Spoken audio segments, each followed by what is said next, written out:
대구 대명동 폭발 사고를 계기로 주택가에 마구잡이로 들어선 가스 판매소에 대한 철저한 관리 감독이 필요해 보입니다. 정부가 무상보육과 취득세 인하에 따른 지방정부 재정지원 방안을 제시했지만 기대 수준에 못 미쳐 반발이 커지고 있습니다. 국내 우유 소비량이 지난해 감소세로 돌아서는 등 낙농업계에 비상이 걸리자 도심에서 젖소를 동원한 우유 판촉 행사가 열렸습니다.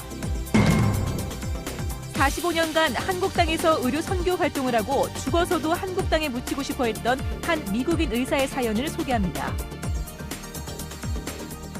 여러분 안녕하십니까? 대구 경북 소식 전해드립니다. 그제 대구 대명동 주택가 폭발 사고를 접하고 나서 과연 우리 동네는 안전한가 걱정하는 시민들이 많습니다. 자칫 도심 화약고로 돌변할 수 있는 위험물 취급업소에 대한 관리 감독이 허술하기만 합니다. 김은혜 기자가 취재했습니다. 폭발이 일어난 LP가스 배달업체 사무실은 가스 판매업소가 아니라 배달 직원들의 휴식 대기 공간이었습니다. 하지만 주민들은 수시로 가스통을 실은 차들이 오고 갔다며 단순한 휴식과 대기 공간이 아니었다고 말합니다. 이가 딱 올리다 하고도 뭐 영접도 한 번씩 하는 거 보고 그걸 보면 얼마나 불안하다고 동네에서 보면은 앞에서 보면 불안했지. 관할구청은 이런 시설이 있는지조차 몰랐다며 앞으로 전수조사를 하겠다고 밝혔습니다. 거기서 만약에 그 매매 이렇게 보관하고 거기서 직접 배달하고 이러면은 그건 무허가 행위죠. 저희들 35개 판매 시설이 있으니까 전수조사를 한번 해보겠습니다. 연쇄 폭발이 일어났던 페인트 가게도 관리의 사각지대에 놓여 있기는 마찬가지입니다. 일정 기준 이상의 인화 물질을 취급하면 소방당국의 허가를 받아야 하지만 규모가 작은 소매점이라는 이유로 대구에서 허가를 받고 영업하는 곳은 한 군데도 없습니다. 허가를 받은 대상만 소방기관에서 관리를 하고 있는데요. 대부분의 페인트 소매점은 위험은 안전관리법상 지정소량 미만을 사용하고 있기 때문에 허가를 대부분 받지 않고 있습니다. 작은 부주의에도 큰 사고로 이어질 수밖에 없어 도심의 화약고로 돌변할 수 있는 위험물 취급업소에 대한 관리 감독은커녕 실태 파악조차 제대로 이루어지지 않고 있습니다. MBC 뉴스 김은혜입니다. 대명동 가스 폭발 사고를 수사 중인 대구 남부경찰서는 합동 정밀 감식을 벌여 1차 폭발이 가스 배달업소에서 발생한 것으로 보고 가스가 누출된 정확한 지점을 파악하고 있습니다. 또 인근 차량에 찍힌 블랙박스 화면의 정밀 분석 결과를 기다리는 한편 주민들을 상대로 탐문 수사를 벌이고 있습니다. 한편 남구청은 이번 사고로 일상적인 생활이 불가능한 5가구 주민들에게 남구 관내 모텔, 투룸 등지에 임시 거처를 마련해줬습니다. 대구 북부경찰서는 사건 번호와 함께 출석 요구서가 발부됐다며 북부경찰서로 오라는 문자 메시지가 무작위로 전송되고 있어 각별한 주의가 요구된다고 밝혔습니다. 경찰은 이 문자 메시지가 해당 링크를 누르면 바로 돈이 결제되는 스미싱 문자 메시지라며 메시지를 받는 즉시 삭제할 것을 부탁했습니다.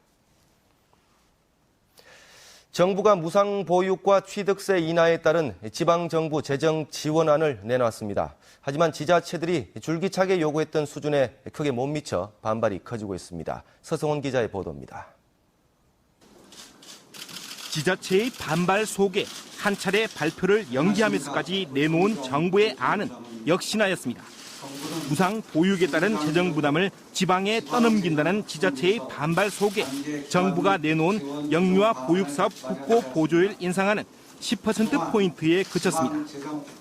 100번 양보해 지자체가 제시한 인상안이나 여야 합의로 국회 법사위에 가 있는 영유아 보육법 개정안에 포함된 인상안의 절반 수준이기 때문입니다.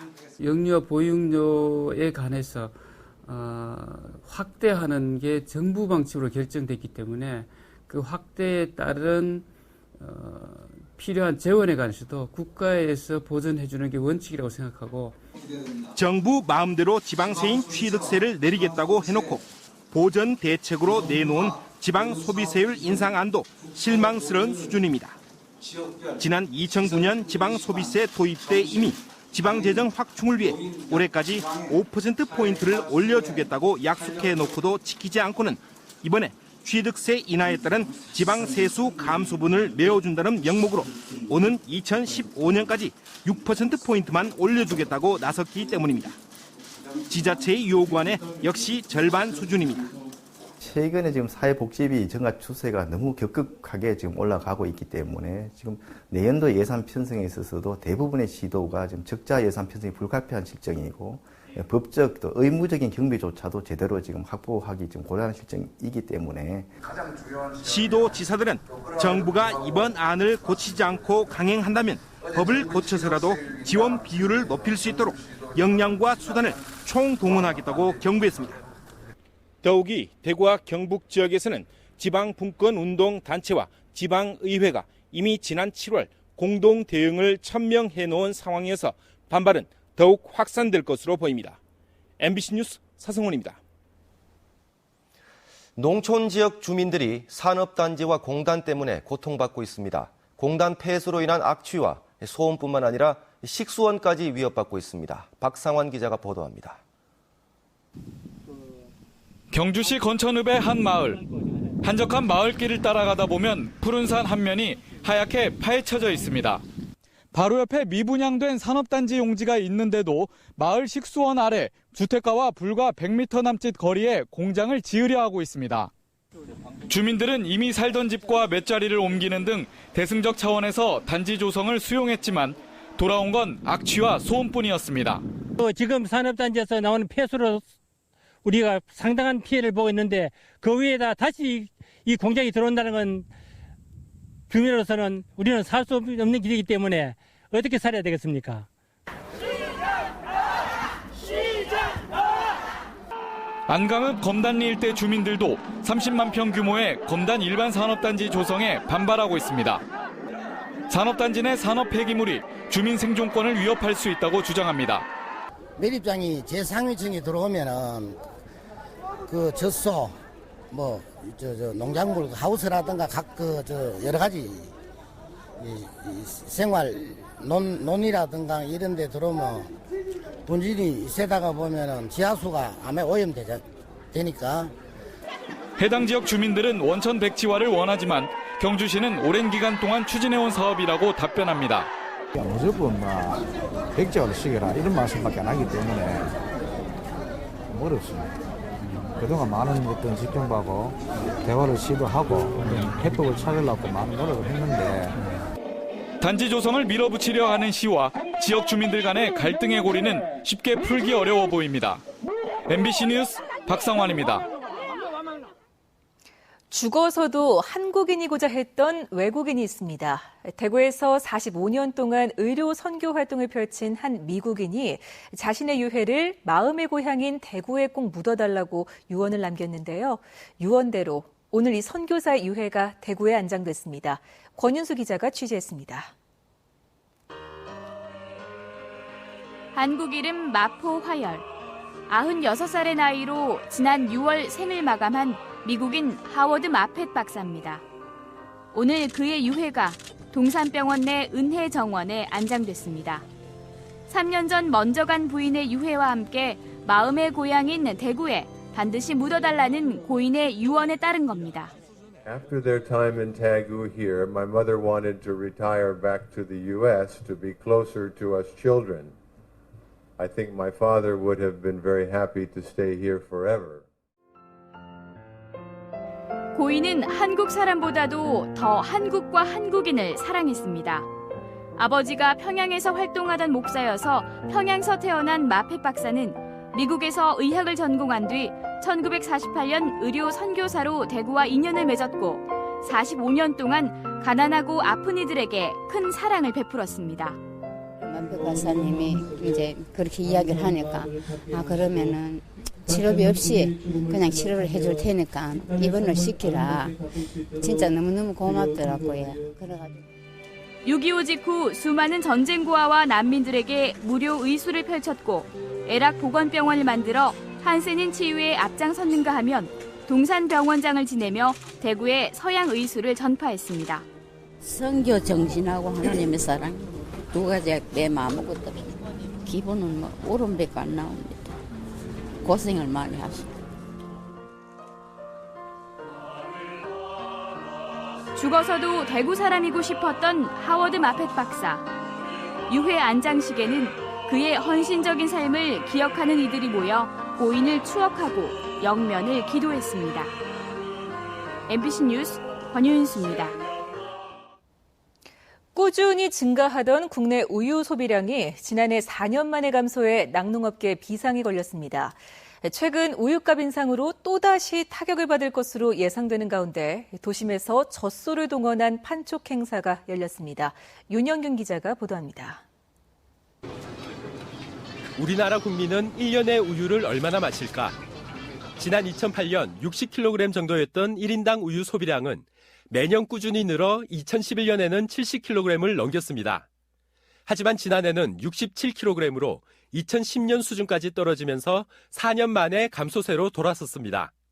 저출산 현상으로 학교 단체 급식 등에서 우유 소비가 줄어든 것이 가장 큰 원인으로 꼽히고 있습니다. 저출산 현상이 단기간에 해결될 문제는 아닌 만큼 낙농업계는 어린이들을 상대로 우유 알리기 노력을 강화하고 있습니다. 어렸을 때부터 우유를 마시게 되면 성장하는 과정에서도 우유를 꾸준히 마실 수 있고 또 우유를 마심으로 해서 내 인체에 얼마만큼 효과가 있는지를 젖소에게 마른 풀을 주고 직접 우유를 짜보기도 하면서 친숙함을 갖도록 해서 어른이 되어서도 우유를 즐겨 마시도록 하겠다는 겁니다. 우유 나오니까 신기해요, 안 신기해요?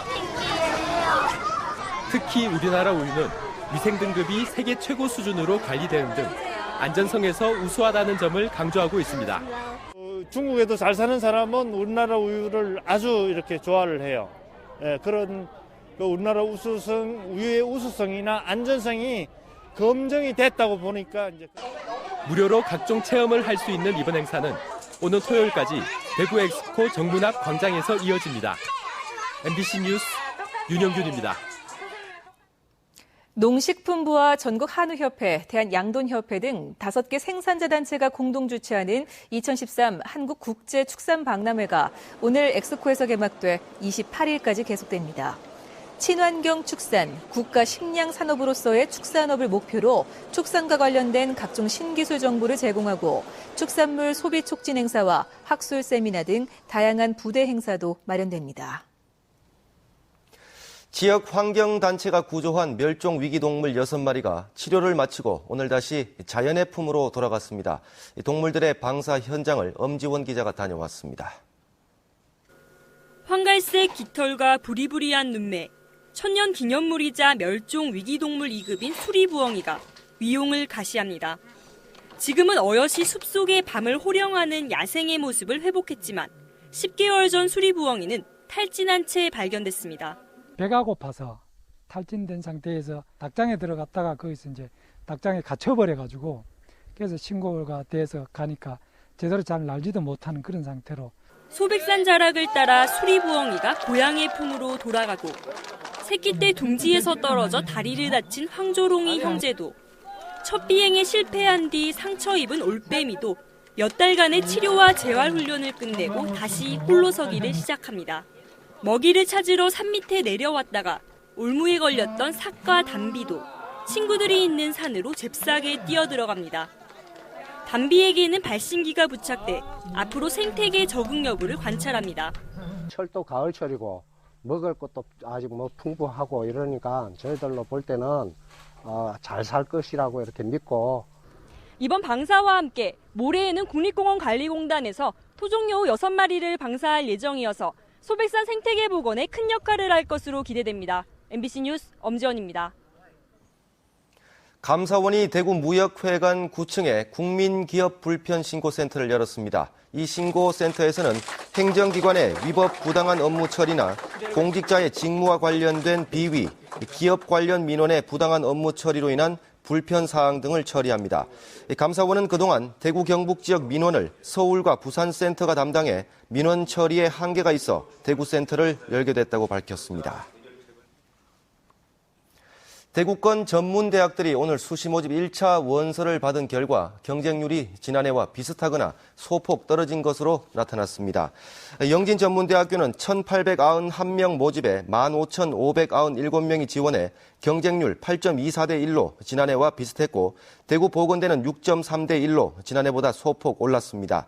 영남이공대는 지난해와 비슷한 9.2대 1, 대구과학대 6.09대 1, 계명문화대 6.5대 1의 경쟁률을 기록했고 수성대는 5.67대 1로 지난해보다 조금 떨어졌습니다.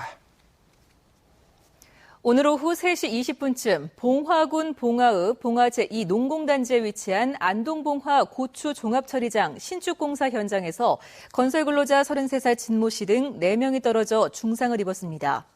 이들은 건물 지붕과 천장 사이에 환풍시설을 설치하는 작업을 하다 구조물이 부서져 4m 아래로 추락했습니다.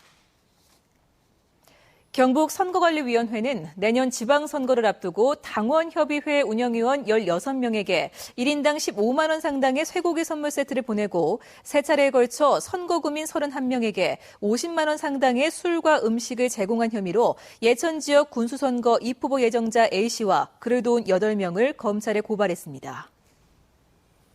네, 지금까지 대구 경북 소식이었습니다. 여러분 고맙습니다.